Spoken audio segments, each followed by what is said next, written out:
사람이 60세 이후에 저축의 50%를 다음 몇 가지로 바꾼다면 분명히 더 나은 노후를 누리게 될 것입니다. 어떤 사람이 인생에서 가장 고통스러운 것이 무엇입니까? 라고 묻는다면 어떤 이는 이렇게 답할 것입니다. 아직 살아있는데 돈이 다 떨어진 것이다. 안녕하세요, 여러분. 지혜의 꽃밭 채널에 오신 것을 환영합니다. 노년의 돈은 분명히 매우 중요한 역할을 합니다. 맞습니다. 노년기에 돈이 없으면 한 발자국도 나아가기 힘듭니다. 자녀에게 의지하려고 해도 마주하게 되는 현실은 종종 차가운 시선입니다. 많은 어르신들이 가난을 두려워하여 극도로 절약하며 한 푼도 아끼지 못합니다. 결국 자신을 위한 지출을 꺼리며 쌓아둔 돈은 병원비로 사라지게 됩니다. 병에 걸리면 자녀들은 불만을 품기도 합니다. 왜 그렇게 돈을 아끼며 먹고 입는 것을 소홀히 했냐고 묻습니다. 하나, 영양 풍부한 식사는 건강을 선물합니다. 70세의 김 씨 부부는 최근 사촌의 장례식에 다녀왔습니다. 장례식에서 친척들은 사촌의 삶을 회상하며 안타까워했습니다. 그는 지나치게 절약하여 자신의 건강을 돌보지 않았습니다. 젊은 시절 그는 가족에게 좋은 삶을 제공하려고 열심히 돈을 모았습니다. 하지만 그는 먹고 입는 것을 극도로 아끼며 빵과 절임 채소로 생활을 이어갔습니다. 결혼도 40대에야 했으며 자녀가 생긴 이후로도 영양 있는 음식을 위해 돈을 쓰지 않았습니다. 결국 그의 몸은 오랜 영양 부족으로 점차 약해졌습니다. 64세에 암에 걸렸고 1년 만에 병마에 시달리다 세상을 떠났습니다. 이 이야기는 건강한 식사가 얼마나 중요한지를 상기시켜 줍니다. 아무리 많은 돈을 가지고 있어도 건강을 잃으면 그 모든 것이 무의미해집니다. 모옌이 말했습니다. 갓진 만두 하나, 홍소육 한 그릇, 조밥 한 그릇을 매일 3번씩 먹어라. 이렇게 10년을 꾸준히 먹고도 효과가 없으면 다시 10년을 먹어라. 진정한 열정은 불치병과도 같아 신선도 처방할 약이 없다. 이 말은 단순한 농담 같지만 건강이 얼마나 중요한지를 상기시켜 줍니다. 아무리 많은 돈이 있어도 건강을 잃으면 모든 것이 헛된 것이 됩니다. 노년기에 들어서면 재산이 중요한 것은 맞지만 건강한 생활 방식을 유지하는 것이 행복한 노년을 보내는 근본적인 보장이 됩니다. 건강이 뒷받침되어야만 인생의 모든 단계를 제대로 누릴 수 있습니다. 둘, 손주에게 용돈을 주는 것은 세대 간 친밀감을 형성합니다. 많은 할아버지, 할머니들이 손주를 돌보곤 합니다. 하지만 어떤 아이들은 할머니, 우리 집에 오지 마세요라며 어른을 싫어합니다. 이런 말을 들으면 얼마나 마음이 아플까요? 오랜 세월 아이를 돌봐왔는데도 아무런 정서적 유대감을 형성하지 못한 것입니다. 왜 아이들이 조부모를 좋아하지 않을까요? 그 원인은 세대 간 친밀감을 제대로 형성하지 못했기 때문입니다. 아이에게 올바른 도리와 지식을 가르치는 것은 물론 중요합니다. 하지만 아이가 행복을 느낄 수 있도록 작은 관심과 사랑을 나누는 것이 더 중요합니다. 아이들은 단순합니다. 조부모와 외출했을 때 아이가 좋아하는 장난감, 간식, 놀이공원 등을 기꺼이 함께하며 사줄 줄 알아야 합니다. 작은 용돈으로 산 몇백 원짜리 장난감 하나가 아이에게 큰 행복을 줄 수 있습니다. 조부모가 아이를 기쁘게 하면 아이에게 조부모는 진정으로 사랑하는 존재로 기억되고 세대 간의 유대감은 자연스럽게 형성될 것입니다. 셋, 명절에 즐기는 특별한 음식은 따뜻한 분위기를 만듭니다. 명절은 가족이 모여 따뜻한 음식을 나누고 특별한 추억을 만드는 시간입니다. 명절 음식은 단순한 식사가 아니라 가족 간의 유대를 강화하고 삶의 소소한 행복과 따뜻함을 만들어줍니다. 우리의 미식은 남쪽의 잡탕찌개에서부터 부산의 아침 시장, 전라도의 전골, 그리고 강원도의 숯불 바비큐와 각종 해산물까지 다양합니다. 남에서 북으로, 동에서 서로, 진한 맛에서 담백한 부추, 두부 무침까지 지역마다 독특한 풍미를 자랑합니다. 하지만 가장 그리운 것은 단연코 가족이 모여 함께하는 식사입니다.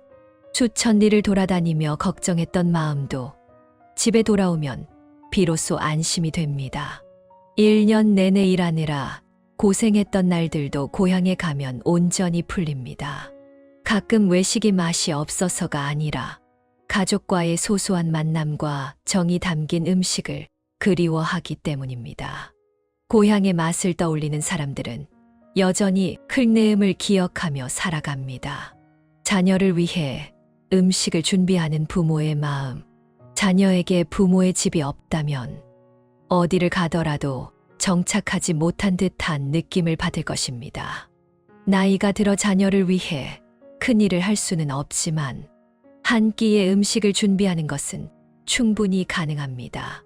어쩌면 이 한 끼를 준비하기 위해 2달을 계획하고 정성을 쏟았겠지만 그 모든 수고가 그만큼의 가치가 있습니다.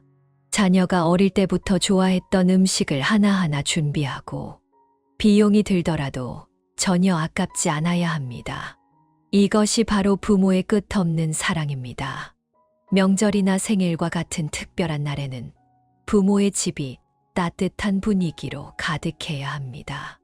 이곳은 가족 모두에게 하나의 안식처가 되어야 합니다. 이웃, 할머니의 가족 사라. 최할머니는 매년 명절마다 집을 특별히 따뜻하고 밝게 꾸밉니다. 은퇴 이후 명절 때마다 그녀는 자신의 돈 일부를 사용해 여러 개의 봉투에 용돈을 넣고 다양한 식재료를 사와 맛있는 음식을 준비합니다. 모든 자녀와 손주들을 초대해 함께 시간을 보냅니다. 이 봉투에는 아이들만을 위한 돈이 들어있는 것이 아닙니다. 성인이 된 자녀들까지도 각자의 봉투를 받습니다. 그녀에게 자녀의 나이는 중요하지 않습니다.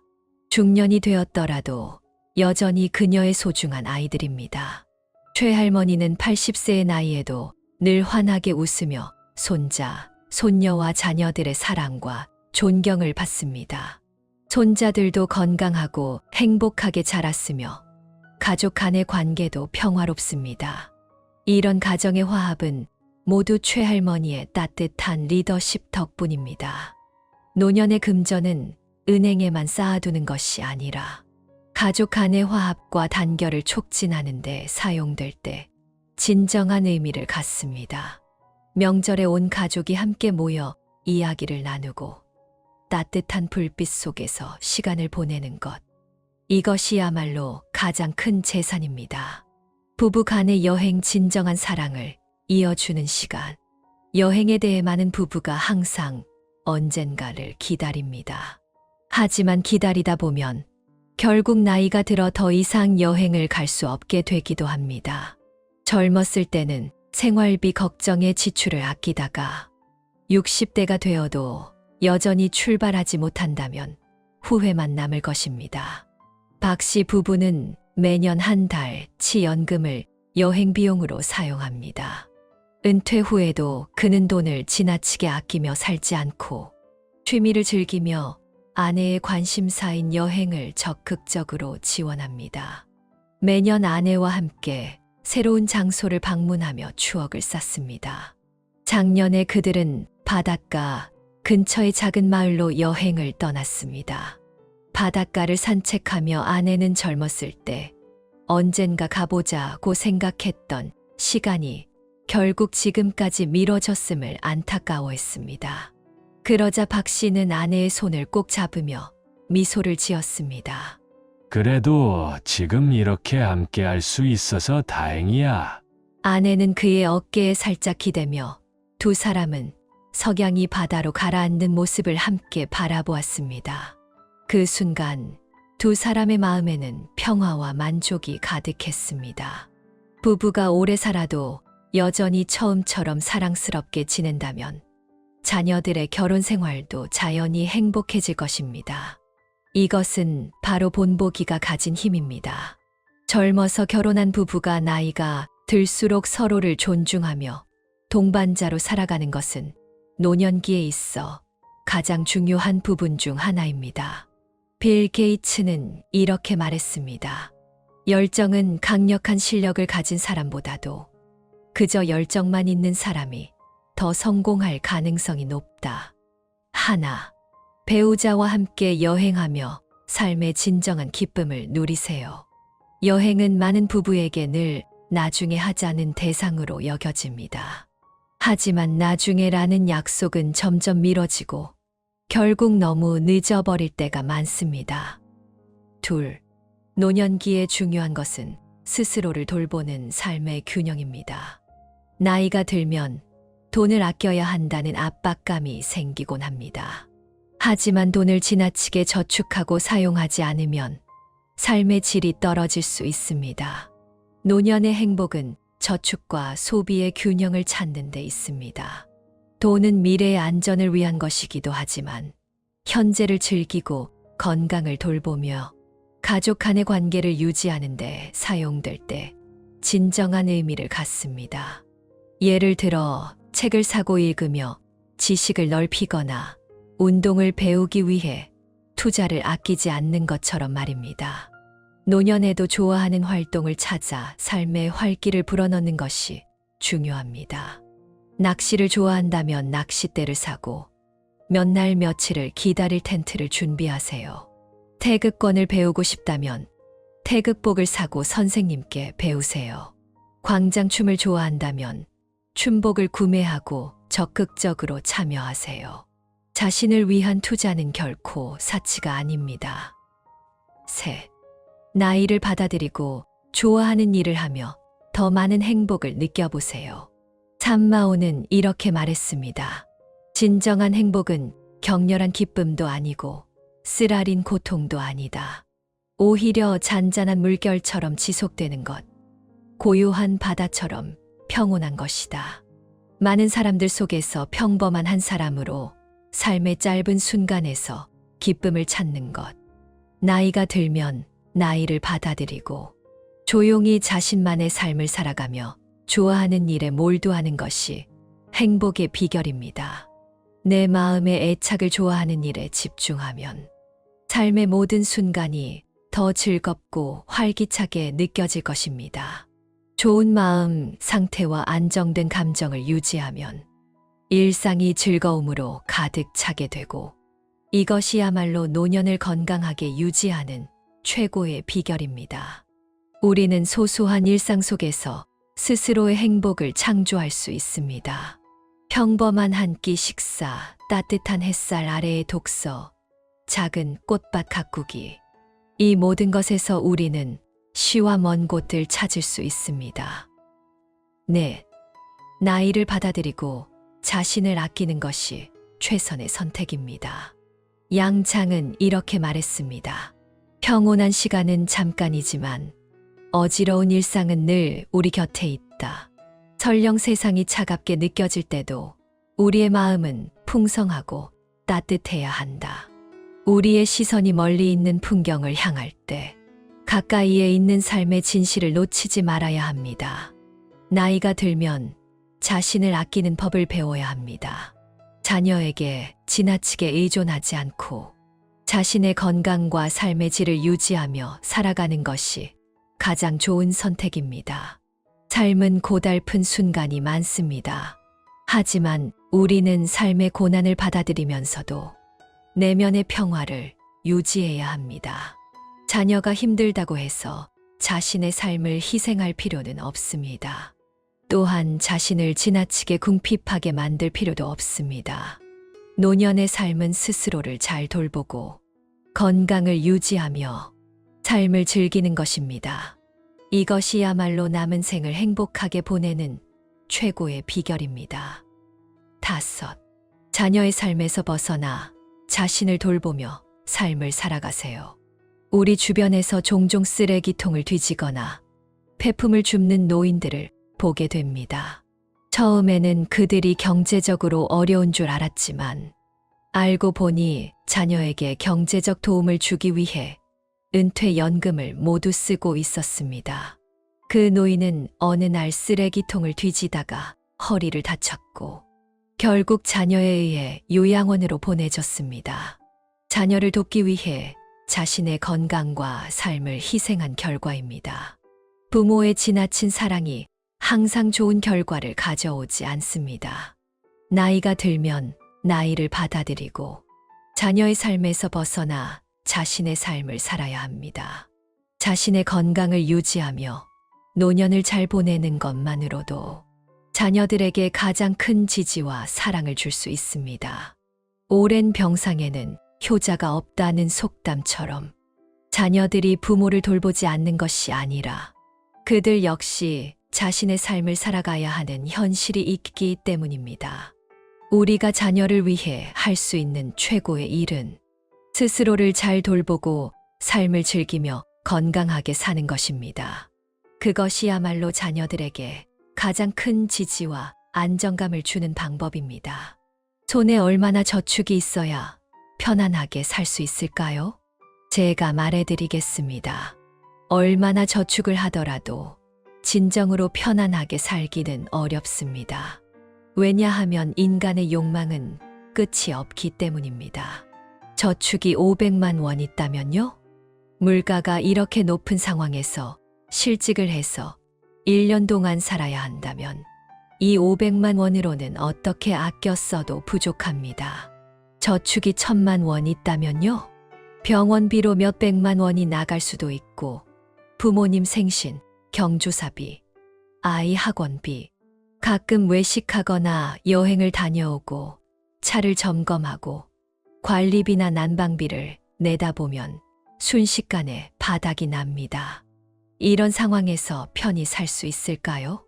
저축이 5천만 원 있다면요? 자녀 결혼을 위해 집을 장만하려면 이 돈으로 겨우 집의 계약금만 준비할 수 있습니다. 계약금을 낸 후에는 예단비와 인테리어 비용이 남아 있습니다. 만약 자녀가 서울, 경기 같은 대도시에 산다면 5천만 원의 계약금조차도 부족할 것입니다. 이런 상황에서 편안하게 살 수 있을까요? 저축이 1억 원 있다면요?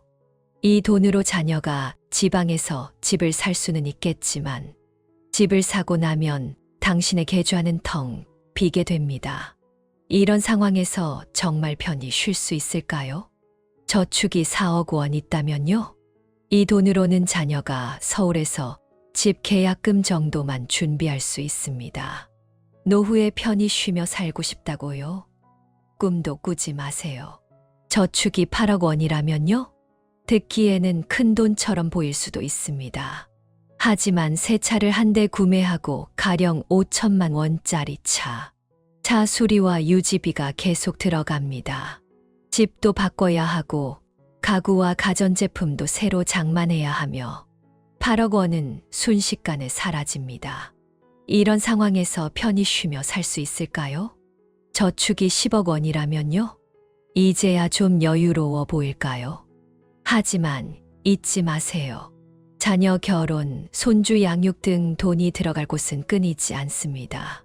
게다가 생활 수준을 높이려면 1년에 2번 해외여행을 가고 명품도 몇 개 사야 한다고 생각하면 몇 년 지나지 않아 이 돈도 바닥이 날 것입니다. 10억 원도 금방 사라집니다. 결론, 결국 나이가 아무리 들어도 진정으로 편히 쉴 수 있는 삶은 존재하지 않을지도 모릅니다. 여러분은 어떻게 생각하시나요? 오늘의 이야기는 여기까지입니다. 지혜의 정원은 매일 새로운 글을 전해드리며 여러분이 매일 새로운 깨달음을 얻길 바랍니다. 아직 구독하지 않으신 분들은 꼭 구독 버튼을 눌러주세요. 시청해 주셔서 감사합니다.